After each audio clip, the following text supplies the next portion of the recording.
예, 죄송합니다. 저기 전화를 전에 말씀드렸듯이 이 촬영 중에 전화를 받으면 이 촬영이 끊깁니다. 중요한 전화가 좀 와가지고 한음 없이 받았는데요. 웬만한 전화는 그냥 안 받는데 돈을 갚겠다 그래서 빌려준 돈이 있는데 아이고 이게 한 6개월 만에 받는 것 같네요. 그래서 내려갔다 와서 돈을 좀 받았습니다. 받고 내일 1000만원만 더 받으면 됩니다. 오늘은 1500만원을 받았고 덕분에 저도 이제 좀 경제적인 공궁에서 벗어날 수 있지 않을까. 예, 아무튼 계속하면 계속 이어가겠습니다. 그 이기적 유전자 책을 읽기 전에 이 책을 먼저 읽고 가도록 하겠습니다. 알북에서 알릴레오 북스에서 굉장히 인상적으로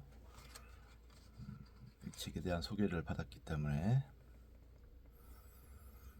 최정균 유전학자 카이스트 바이오빗 뇌공학과 교수로서 인간 유전체학을 연구한다. 암을 비롯한 여러 질병의 유전학적 원인을 규명하고 이를 진단하거나 치료하는 기술을 개발하고 있으며 진화생물학, 유전학, 뇌과학 등을 통해 인간의 본질과 사회의 다양한 모습을 탐색하고 고찰하는 작업을 이어가고 있다.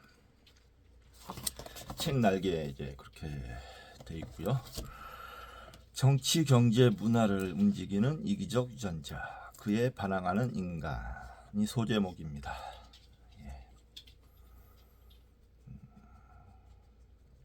불평등한 경제, 혐오 정치, 착취 사회, 능력주의 문화 등등등. 우리는 대물림되는 비극에서 벗어날 수 있는가?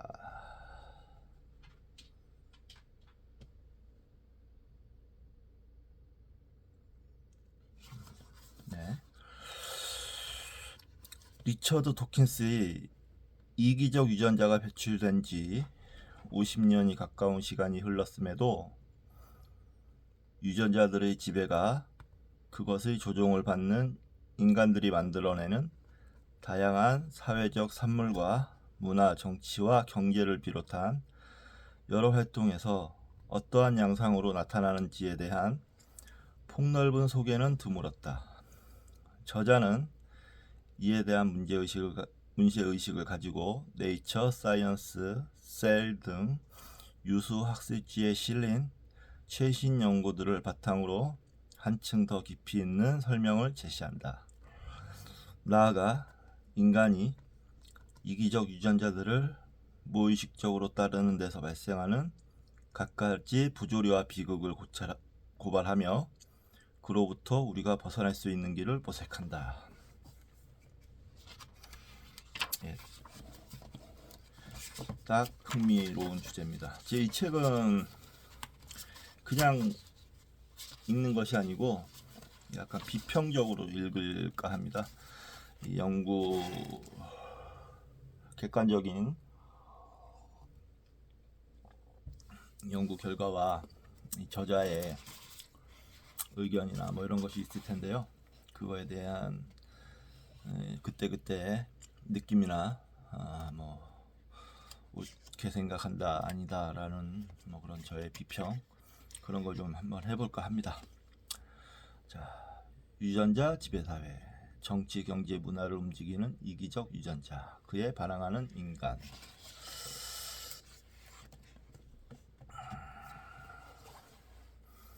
뭐 추천의 글도 한번 읽어보겠습니다. 추천의 글. 진화론으로 인간을 이야기하는 책은 많다. 하지만 이 책은 모든 민감한 문제를 정면으로 다룰 뿐 아니라 거침없이 돌직구를 날린다는 점에서 특별하다.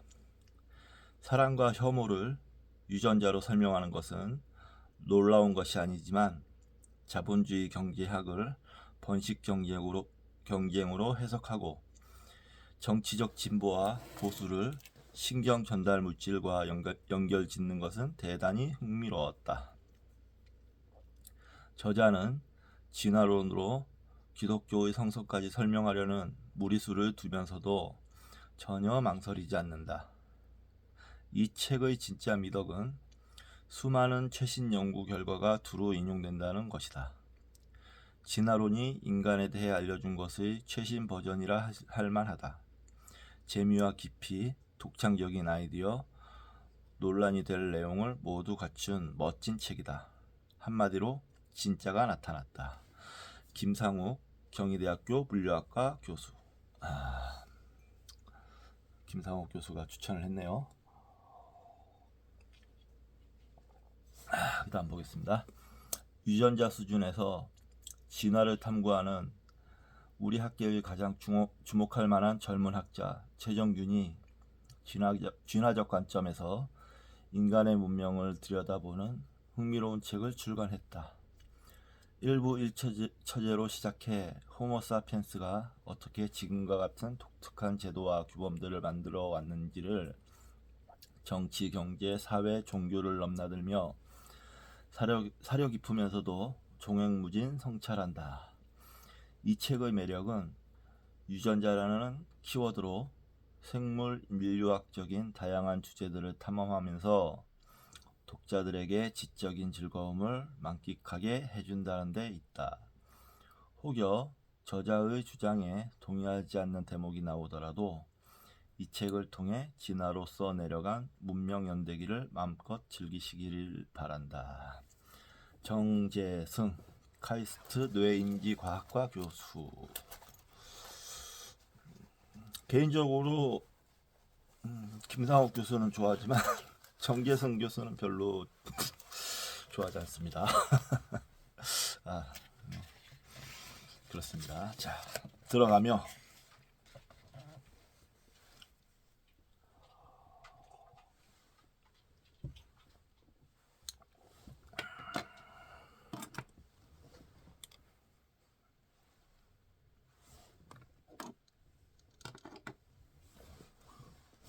오늘은 요 들어가며까지만 읽도록 하겠습니다. 몇 페이지 안 되는데요. 여기까지만 하고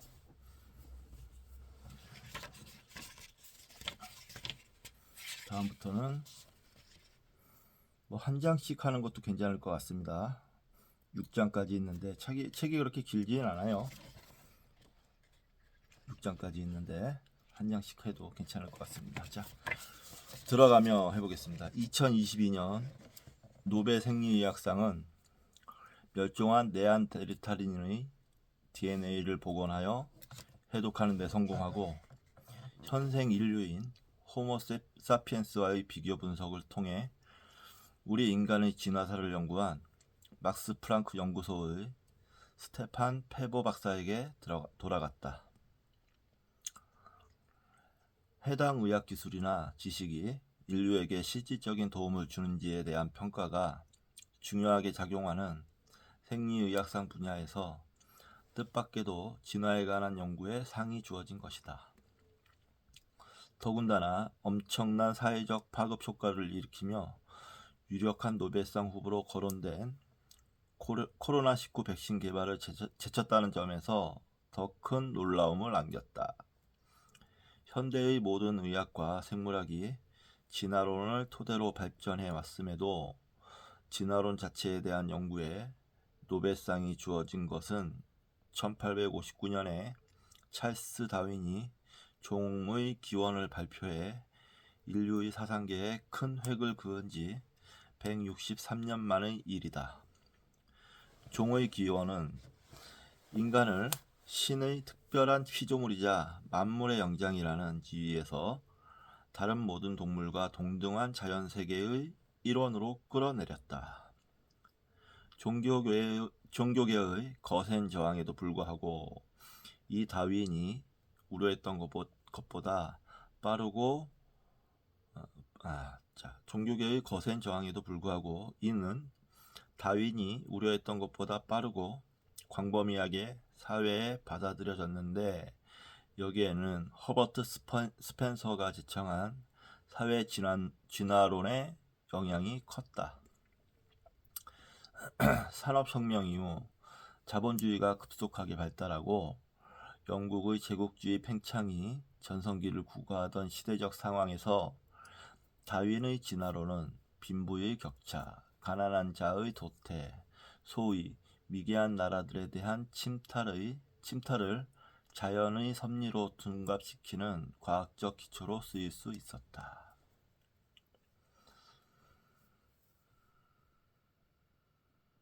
사실 다윈에게 지대한 영향을 미친 책들 가운데 하나도 바로 세계 최초의 경제학 교수였던 토머스 멜서스의 인구론이다.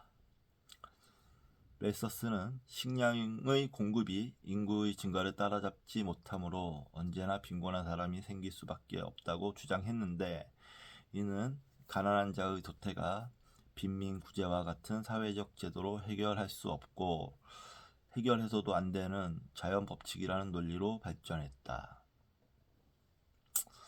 영국이 나온 최고의 소설가 중 하나인 찰스 디킨스는 올리버 트위스트와 크리스마스 캐럴과 같은 소설을 통해 이를 비판했지만, 근로자들의 임금 착취에 대한 면죄부를 얻은 자본가들은 인구론을 두 손 들고 환영했다.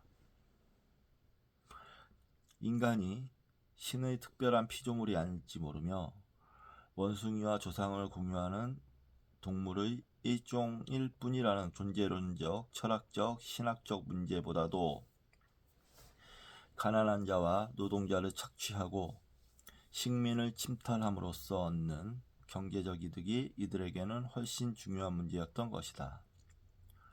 반면 다윈이 1871년에 출간한 인간의 유래와 선택은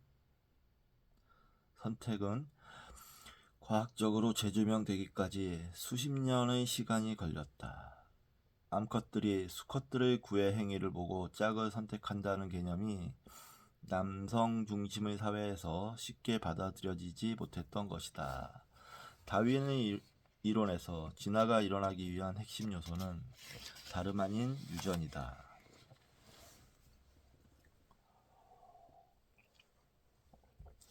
하지만 이 유전에 대한 제대로 된 이론을 그레고어 멘델이 만들어낸 것은 1865년이었으며 이것이 멘델의 유전 법칙이라는 이름으로 확립된 것이 1900년이었다. 그리고 이 유전 물질의 정체가 DNA라는 것이 처음 밝혀진 것은 1944년이었으며 이것이 보다 확실하게 학계에 받아들여진 것은 1952년의 일이었다.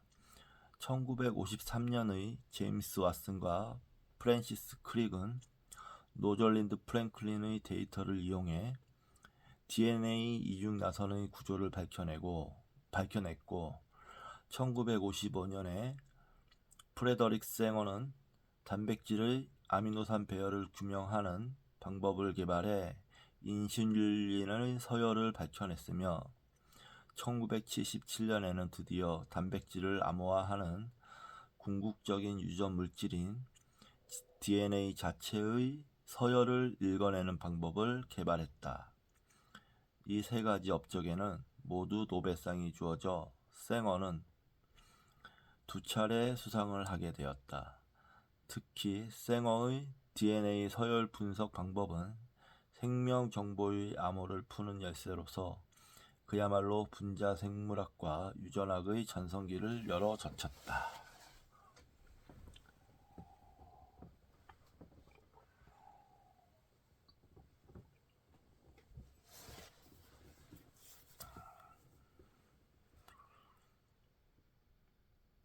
다윈의 진화론은 이렇게 새로이 태동한 유전학과 분자 생물학의 지식과 결합되어 신다윈주의라고 불리는 본격적인 현대 진화 이론으로 발전하게 되었다. 즉 다윈이 겉으로 드러나는 형질들을 통해 관찰했던 변이들이 바로 유전자를 이루는 DNA에서 유래된 것이라는 점이 밝혀졌고, 수많은 유전자들의 진화 과정에서의 역할 또한 속속들이 발견되었다.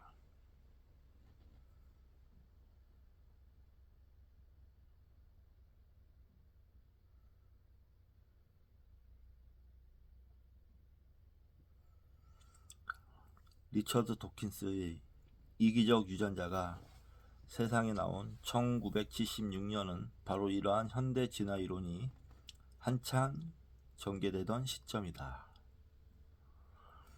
이기적 유전자는 총의 기원 이후로 다시 한번 인간이라는 존재를 바라보는 관점에 커다란 변화를 불러온 이 시대의 고전이다. 종의 기원이 인간의 존엄성에 상처를 남기기는 했지만 유전자의 작용에 대한 지식이 전혀 없던 시절에는 그 진화적 기원이 어떠하더라도 인간은 최소한 자기 결정권을 가지고 다른 동물과 달리 고상한 문명을 구축하며 살아가는 특별한 종으로 남아 있을 수 있었다. 더구나 사회 진화론은 진화적 원시성을 사회적 약자와 식민지의 미개한 종족들에 떠넘기고 그들에 대한 상대적 우월성을 유지할 수 있는 근거를 마련해 주기도 했다. 그러나 이기적 유전자라는 새로운 용어로 대변되는 신다윈주의의 유전자 중심 세계관의 등장과 함께 인간은 다른 모든 생명체와 마찬가지로 오직 유전자들의 번식을 위해 그들의 조종을 받는 번식 기계로 전락하고 말았다.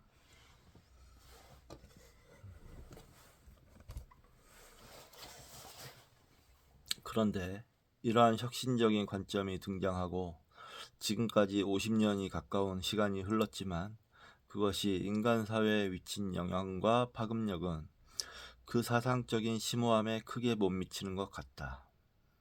즉 마치 보이지 않는 지휘자와 같이 인간 사회를 움직이는 이기적 유전자의 여러 활동이 정치, 경제, 문화 등의 영역에서 어떠한 양상으로 나타나는가에 대한 탐구가 별로 없었다는 것이다.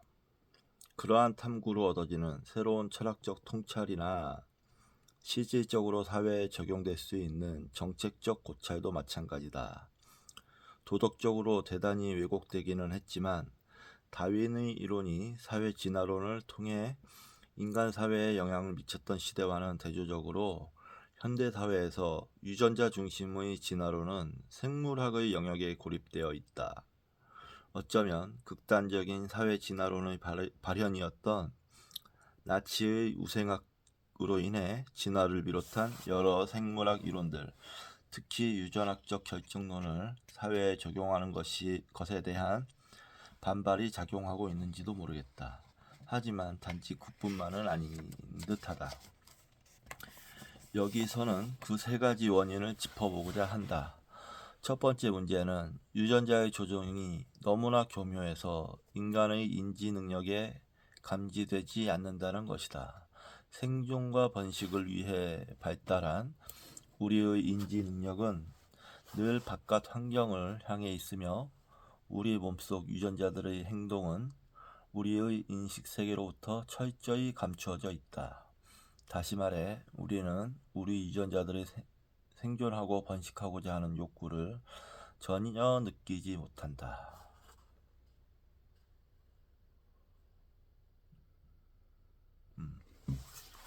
인간의 행위를 주동하는 것은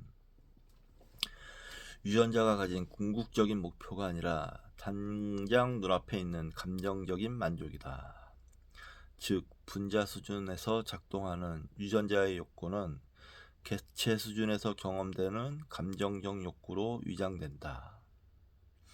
예컨대 자식을 가짐으로써 달성되는 유전자의 번식 욕구는 성욕으로, 그리고 사랑이라는 감정으로 발현된다. 많은 현대인들이 아이를 원치 않으면서도 결혼을 한다거나 성적 쾌락이나 만남을 추구하는 것은 유전자의 욕구와 인간의 생리적, 감정적 만족 사이에 괴리가 있음을 보여준다. 또한 성적 매력을 과시하고 사회적 서열을 높이고자 하는 여러 진화적 행위들도 과거에는 없던 문화라는 형태로 포장되어 나타난다. 남자들이 근육을 키우고 여자들이 치장을 할 때, 음악이나 미술과 같은 예술 활동을 할 때, 자기와 다른 성향의 이성에게 끌릴 때, 자녀 교육을 위해 관심과 투자를 쏟아부을 때, 그리고 직업에서의 성공, 지위 향상, 과시적인 소비를 쫓을 때, 행위자인 인간은 그 근원에 있는 번식을 향한 진화적인 욕구를 정확히 인지하지 못한다.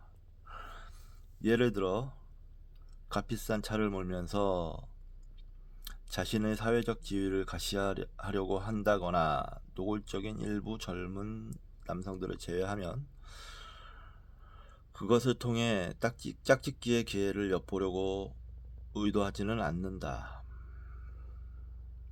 그저 문화적인 만족을 누릴 뿐이다. 또한 다른 인종이나 소수자에 대한 편견과 차별 역시 거의 무의식적으로 작동하며 이들을 기피하고자 하는 유전자의 두려움은 혐오라는 감정으로 발현되어 우리가 통상 가지는 두려움과는 전혀 다르게 느껴진다.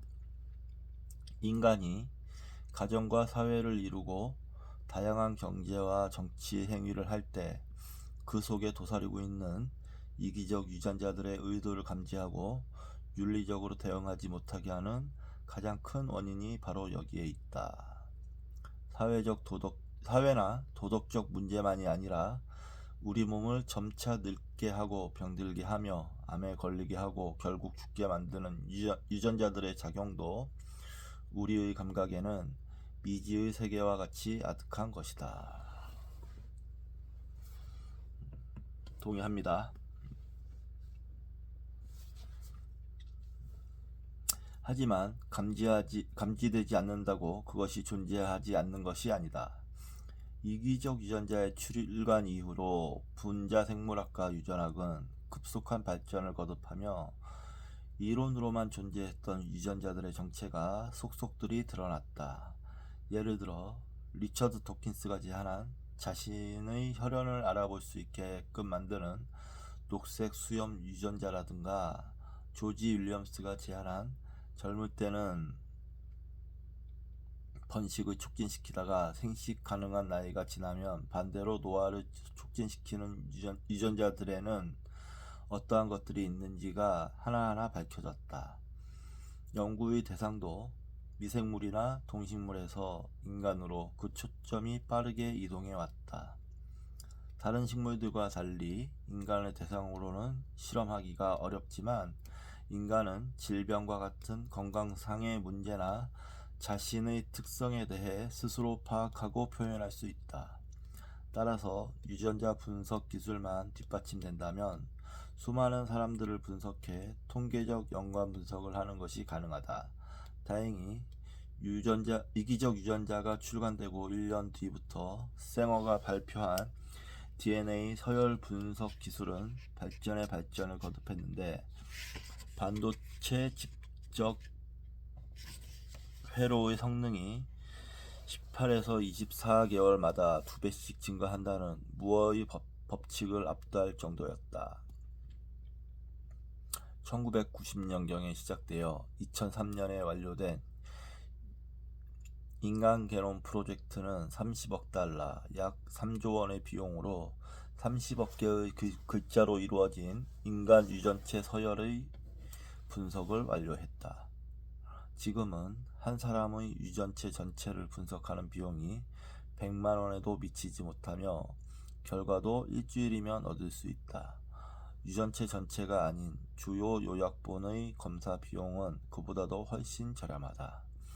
이러한 기술의 진보 덕분에 수천 가지의 형질 각각에 대해 적게는 수백 명, 많게는 100만 명이 넘는 사람들의 유전체에 대한 연관 분석이 엄청난 규모와 속도로 전개되었다.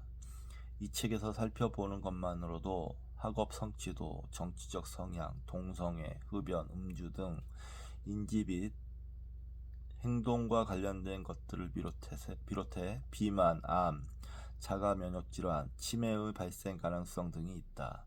이런 최첨단 연구들로 인해 인간 유전자들의 작용은 그 어느 때보다 세세하게 밝혀졌고, 지금도 새로운 발견들이 논문이나 데이터베이스의 형태로 계속해서 발표되고 있다. 두 번째로, 우리 안에 있는 이타성에 대한 집착을 생각해 볼 수 있다. 이제는 생물학에 문외한인 일반인들도 이기적 유전자라는 말에 어떻게 의식도 없는 유전자가 이기적일 수 있느냐는 수준의 질문은 하지 않는다.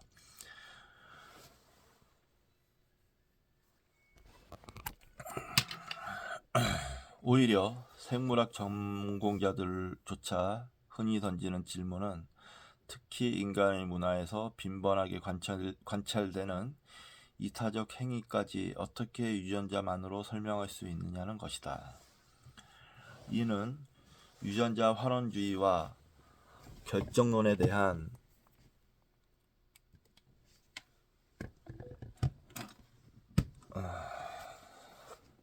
과학적 차원의 반박인데, 이에 관한 논쟁은 이기적 유전자와 에드워드 윌슨의 사회생물학이 출간되었을 때부터 지금까지 끈덕지게 지속되고 있다.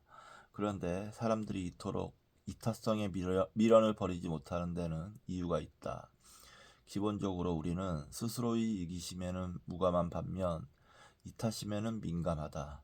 이기적인 동기가 잘 인식되지 않는 것은 앞서 설명한 바와 같이 이기적 유전자들의 작동이 무의식적으로 이루어지기 때문이다.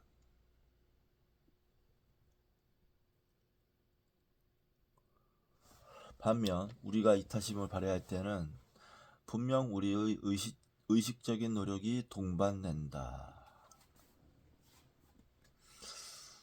의식적 노력과 결단 없이 쉽게 이루어지는 행위는 그것이 설령 이타적으로 보일지라도 실은 유전자가 지닌 이기심의 발로의 가능성이 농후하다. 네, 동의합니다. 이에 대한 생물학적 근거는 진화론, 유전학, 게임이론 등에 기반해 이미 잘 확립되어 있다.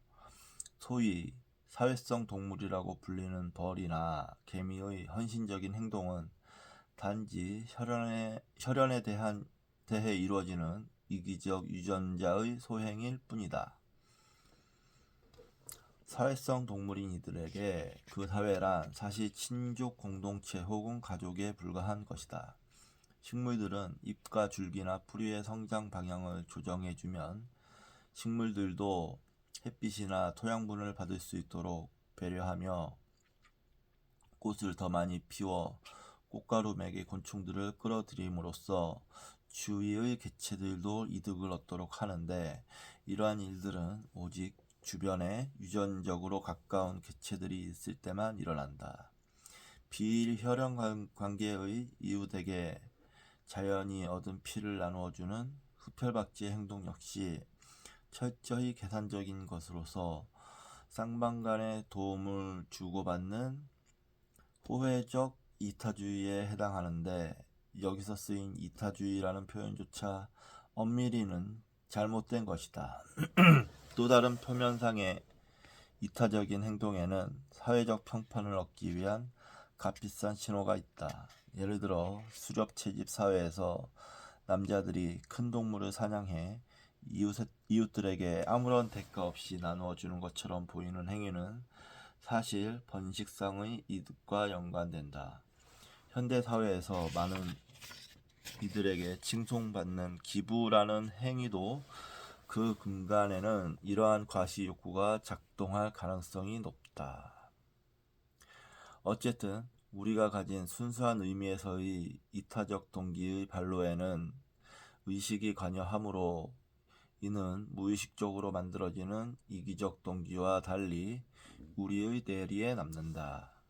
그리고 마음 이론을 통해 우리는 타인들의 이타적으로 보이는 행위에 대해 분명히 이타적인 동기가 있을 것이라고 추정하게 된다. 일단 좋게 보이는 행동에 대해 순수한 동기가 있을 것이라고 믿어주는 것인데, 이는 그만큼 본인의 마음속에 있는 이타성에 대한 믿음이 굳건하기에 가능한 일이기도 하다.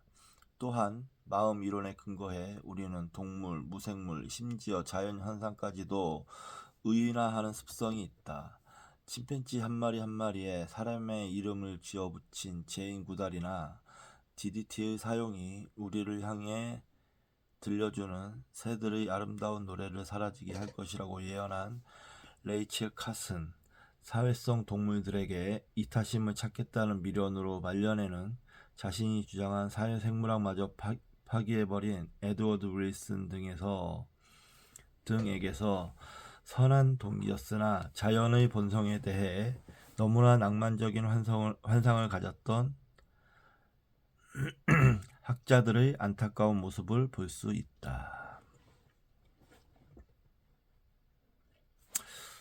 이 점은 모르겠네요.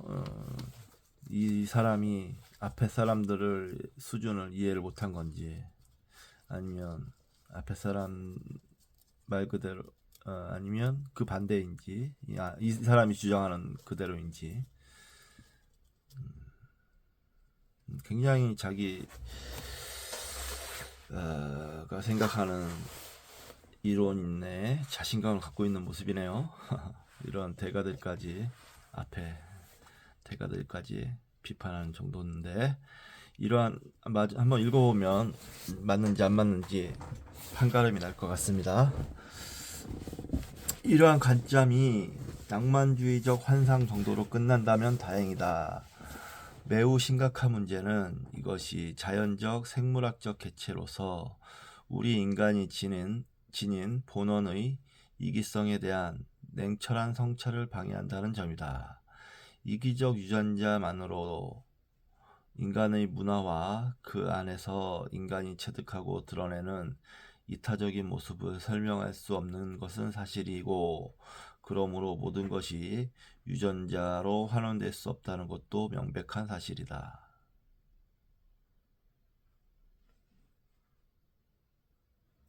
하지만 그렇다고 이기적 유전자로 인해 발생하는 이기적인 행위까지 부정하거나 간과할 수는 없다. 안타깝게도 부지불식간에 이루어지는 우리 인간의 수많은 행위들이 실상은 유전자에 의해 지배된다. 우리 사회가 아직은 확연한 범죄라고 규정하지 못하지만 사회의 공동체적 가치를 침해하고 수많은 사람을 고통으로 몰아넣는 이러한 행위들을 유전자 수준에서 살펴보는 것이 이 책의 가장 중요한 목표 중 하나다.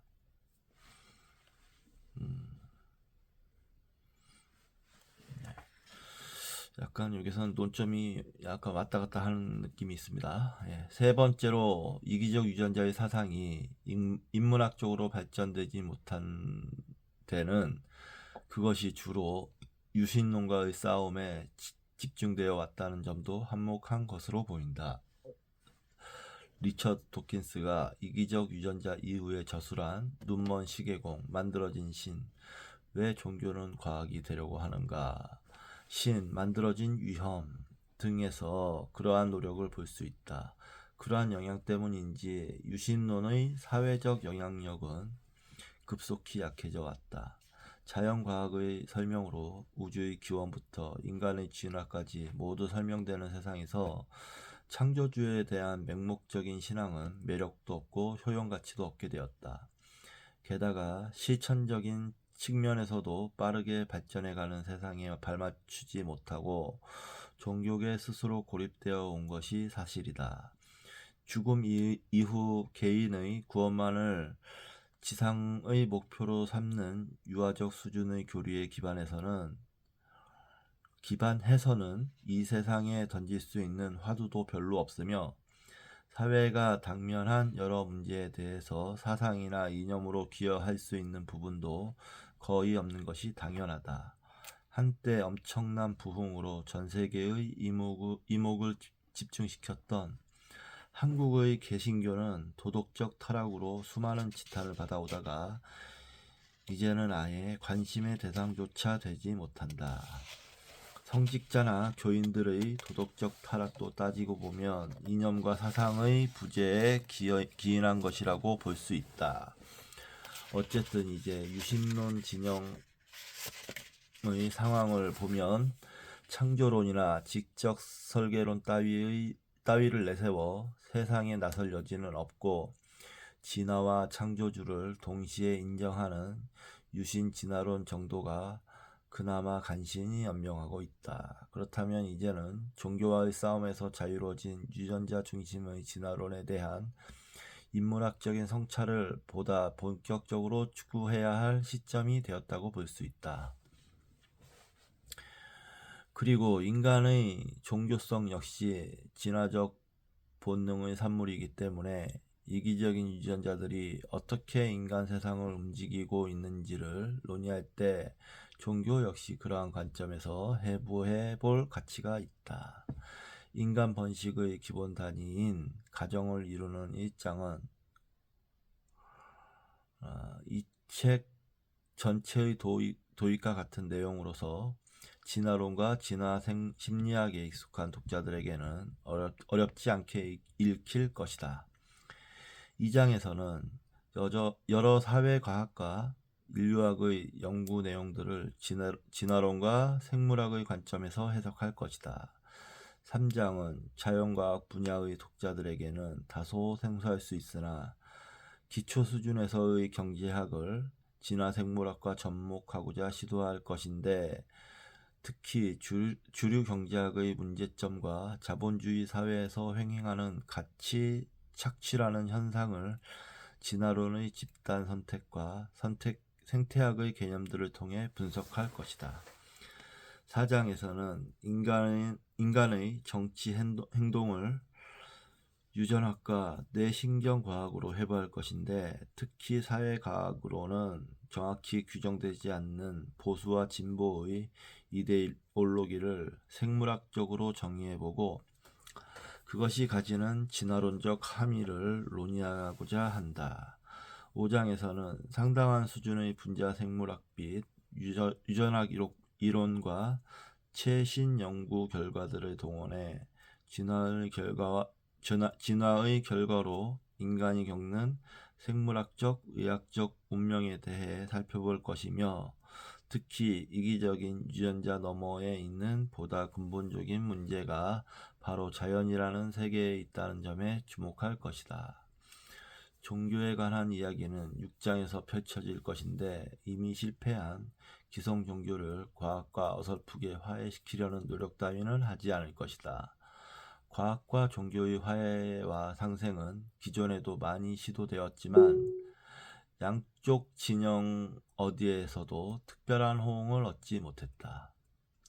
오히려 이 책에서는 이미 반쯤 그 생명을 잃은 기존의 기독교를 완전한 죽음으로 몰고 갈 것이다. 앞서 지적했듯이 진화적 본성의 하나로서 발현된 인간의 종교성은 성서의 진정한 의미를 왜곡해 그것을 세상과 고립된 괴물과 같은 교리로 둔갑시켰다. 종교적 장식으로 치장된 이러한 기독교의 껍데기를 벗겨내고 보면 구약 성서에 담긴 히브리 세계관과 신약 성서에 기록된 예수의 말과 행적은 지금의 관점으로 보아도 매우 급진적이며 현대 사회에도 충격을 줄 만한 생생한 메시지들로 가득하다. 특히 1장에서 5장까지 이야기한 이기적 유전자가 지배하는 인간 세상에 대해 성서는 철저히 일관되게 반진화와 반자연 사상을 외치고 있다. 따라서 6장은 앞장들의 모든 내용을 바로 이러한 관점으로 통합하는 계기로 사용할 것이다. 보수적인 종교인들의 경전으로 왜곡되어 온 성서의 정신이 이제는 제도권 종교의 죽음과 함께 과학과 진보를 지지하는 이들의 사상으로 새롭게 태어나기를 희망하면서 말이다. 새 포도주를 낡은 가죽 부대에 넣는 자가 없나니 만일 그렇게 하면 새 포도주가 부대를 터뜨려 포도주와 부대를 버리게 되리라. 오직 새 포도주는 새 부대에 넣느니라 하시니라. 마가복음. 이 책의 많은 내용이 자연과학과 사회과학의 과학 분야의 많은 연구 논문들의 기초들에 기초하고 있다. 논문을 인용할 때 특별히 네이처나 사이언스, 셀과 같은 학술지의 이름을 굳이 별도로 언급한 것은 과학에 관심 있는 거의 모든 독자가 이 학술지들을 알고 있고 그 권위와 공신력을 인정하고 있기 때문이다.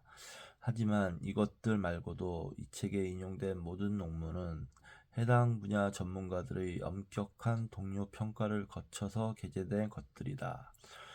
개개의 논문에 실린 모든 내용이 절대적으로 옳다는 것은 아니지만 이는 충분한 과학적 근거들이 있음을 말해주는 것이다.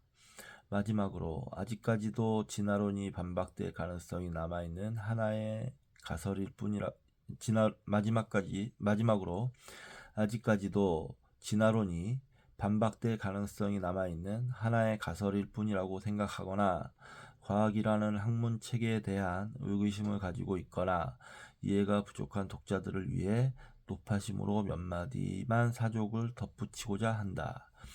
연구자로서 논문을 쓴다는 것은 매우 고달픈 일이다. 수년간의 시간을 들여 실험하고 분석하고 검증하는 작업을 마쳐야 학술지에 제출해 볼 만한 연구 논문이 한 편 만들어진다. 제출하고 나면 먼저 편집자 수준에서 심사를 거쳐 소수의 논문만이 동료 평가를 받는다. 동료 평가에서는 익명의 과학자들이 편집자의 요청을 받아 논문을 심사한 후 갖가지 날카로운 비판을 보낸다. 논문의 저자는 그 비판들을 해결하기 위해 새로운 실험과 분석을 수행하고 논문을 수정해 다시 동료 평가를 받는다.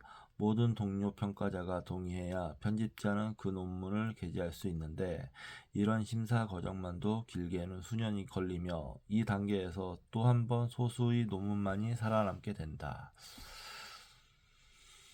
하지만 학술지에 논문이 실리는 것은 시작에 불과하다. 다른 과학자들이 논문을 읽고 동일한 실험이나 분석을 반복하고 자신의 연구에 적용해 보기도 하는데 진정한 평가는 바로 여기서 이루어진다. 성공적인 연구는 여러 학자들에 의해 반복적으로 검증되고 확장되는 반면 많은 논문은 검증에 실패하거나 그 밖의 이유로 별로 인용되지 못하고 사장되고 만다. 매우 드물지만 최악의 경우 데이터가 잘못되었다거나 조작되었다는 것이 연구자 자신이나 다른 과학자들에 의해 드러나 논문이 철회되기도 한다. 이렇듯 과학은 인간으로서의 과학자를 신뢰하지 않는 엄밀한 검증을 바탕으로 이루어지는 학술체계다. 고전 물리학을 뒤집고 상대성 이론을 제시한 알베르트 아인슈타인조차 양자역학에 있어서는 닐스 보어와 베르너 하이젠베르크에게 자리를 내주고 말았다.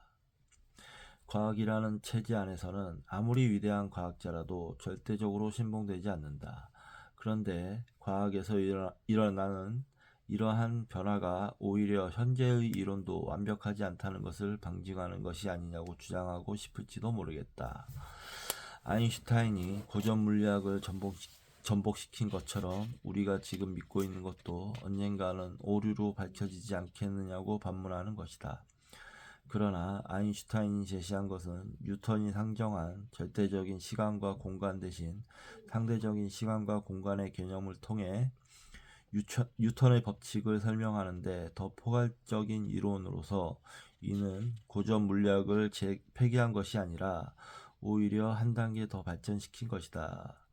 양자역학 역시 아인슈타인의 상대성 이론을 폐기시킨 것이 아니라 다만 다른 물리 세계를 설명한 것이며 두 세계의 통합이 아직 이루어지지 않은 것뿐이다. 진화론 역시 마찬가지다.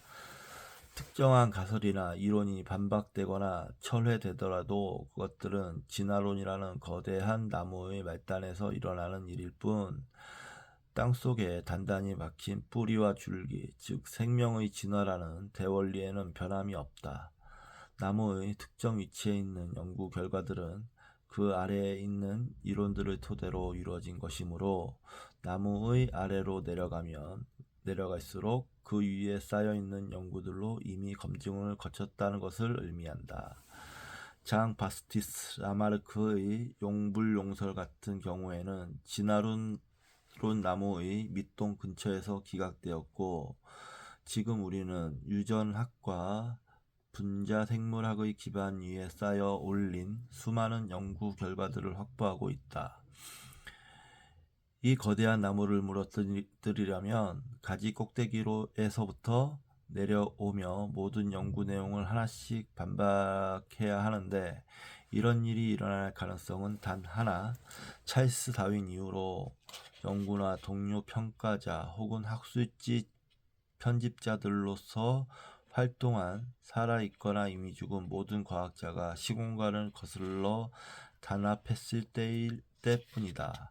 20세기의 다윈으로 불린 위대한 진화학자 에르스트 마이어는 20년간 하버드 대학교 교수를 지내며 현대 진화론의 성립에 크게 기여했다. 그의 책 진화란 무엇인가에서 그는 진화론이라는 용어를 계속 사용해야 할지 의문을 제기했다. 그의 말을 인용해보자. 진화가 늘 일어났으며 지금도 일어나고 있는 것은 너무나 확고하게 자리 잡은 사실이어서 이러한 주장을 이론으로 부르는 것 자체가 비합리적인 것이 되었다. 확실한 공통 유래 이론이나 생명의 기원, 점진주의, 종분화, 자연선택 등과 같은 특정 진화 이론들이 있을 수는 있지만, 이와 같은 주제들에 대해 상충하는 이론들이 과학적 논쟁을 벌인다고 해서 진화 그 자체가 확고한 사실이라는 데 영향을 미칠 수는 없다. 생명이 출현한 이래로 진화는 계속되어 왔다. 무려 2500년 전에 아리스토텔레스가 지구가 둥글다는 것을 깨달았던 것은 월식 때 달에 비친 지구의 그림자가 둥글다는 것, 먼 바다에서 항구로 돌아오는 배가 돛대 윗부분부터 서서히 그 모습을 드러낸다는 것, 북쪽으로 갈수록 북극성의 고도가 높아진다는 점 등을 보고 논리적으로 추론한 것이다. 그리고 2000년이 지나서야 마젤란 일행의 세계 일주를 통해 인류는 처음으로 그 사실을 경험하게 되었고, 구소련의 우주비행사 유리 가가린이 대기권 밖을 비행하면서 그 사실을 확인하게 되었다. 우리 중 많은 이들은 마젤란 일행이나 가가린처럼 그것을 직접 경험하거나 확인하지는 못하지만 수많은 과학 데이터를 통해 지구가 둥글다는 것을 알고 있다.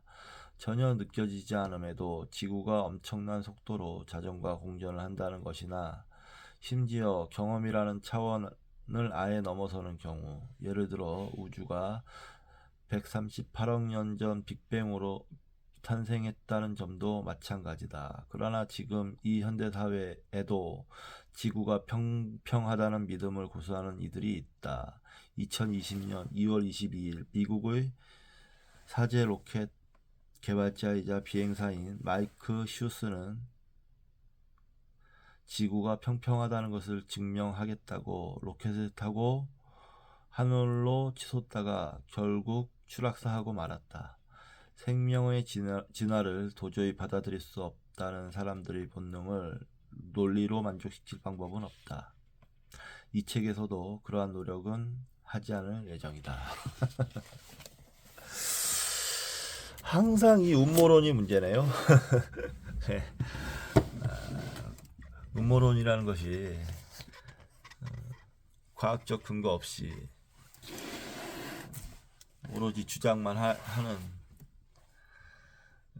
그런 것을 음모론이라 하는데, 이번에 윤석열도 부정선거의 음모론에 빠져 있지 않았습니까? 과학적 근거 없이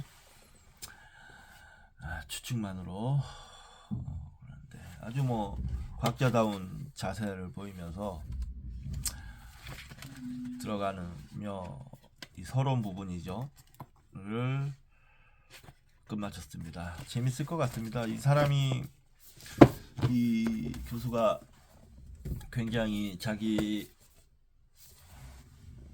생각하는 바 이론에 대단한 확신을 갖고 있는 사람이라는 걸 알 수 있겠고요. 들어가면서 읽어보니 여러분은 어떻게 느꼈을지 궁금합니다. 이 책이 기대되시는 분은 댓글을 남겨주시면 좀 더 빠른 속도로 오디오북으로 이 책을 만날 수 있도록 제가 도와드리도록 하겠습니다. 자, 이번 시간은 여기서 마치도록 하겠습니다.